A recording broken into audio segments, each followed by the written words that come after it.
काँग्रेस पक्षाने आमच्यावर अन्याय केला आहे असं जयश्रीताई पाटील यांनी म्हटलंय। असाच अन्याय पक्षाने माझ्यावर करावा, त्यांच्या कुटुंबाने मुख्यमंत्री, मंत्री, खासदार, आमदार ही पदे भूषवली, आम्हालाही आमदार मंत्री व्हावं वाटतं असा टोला काँग्रेसचे शहर अध्यक्ष पृथ्वीराज पाटील यांनी जयश्रीताई पाटील यांना लगावलाय। तसेच वसंतदादा बँकेचे वितुष्ट टाळण्यासाठी त्यांनी भाजपमध्ये प्रवेश केलाय।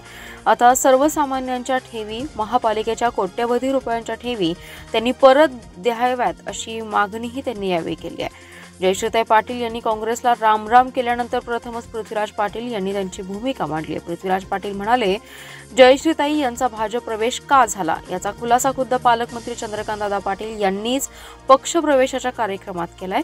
वसंतदादा बँकेच्या जोखडातून मुक्त करण्यासाठीच हा प्रवेश झाला असल्याचं पालकमंत्र्यांनी स्पष्ट केले, त्यामुळे यावर अधिक भाष्य करण्याची गरज नाही।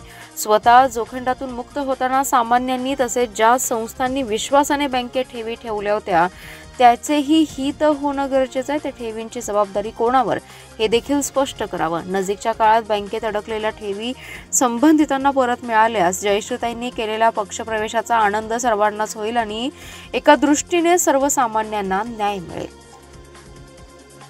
असा अन्याय आमच्यावर देखील व्हावा, म्हणजे त्यांचं म्हणणं जे आहे की काँग्रेस पक्षाने अन्याय केला, खरं म्हणजे हे थोडंसं असं वाक्य आहे की म्हणजे माझ्यासारखा कार्यकर्ता मलाही आमदार खासदार होण्याची इच्छा आहे, अनेकांना असते। तर आता ज्या घराण्यामध्ये ते आहेत, काम करतायत, त्या घराण्याला आतापर्यंत 4 वेळा मुख्यमंत्रीपद, केंद्रीय मंत्रीपद असेल, खासदार, आमदार, विधान परिषदेचे सदस्यत्व असेल, महानगरपालिकेचे सत्ता अनेक वर्ष असेल, निरनिराळ्या सहकारी संस्थांवर जिल्ह्यातल्या राज्यातल्या प्रतिनिधित्व असेल, हे सर्व दिलेलं आहे ना काँग्रेस पक्षाने। त्यामुळं आम्हाला असा अन्याय आवडेल, आमच्यावर असा अन्याय झाला।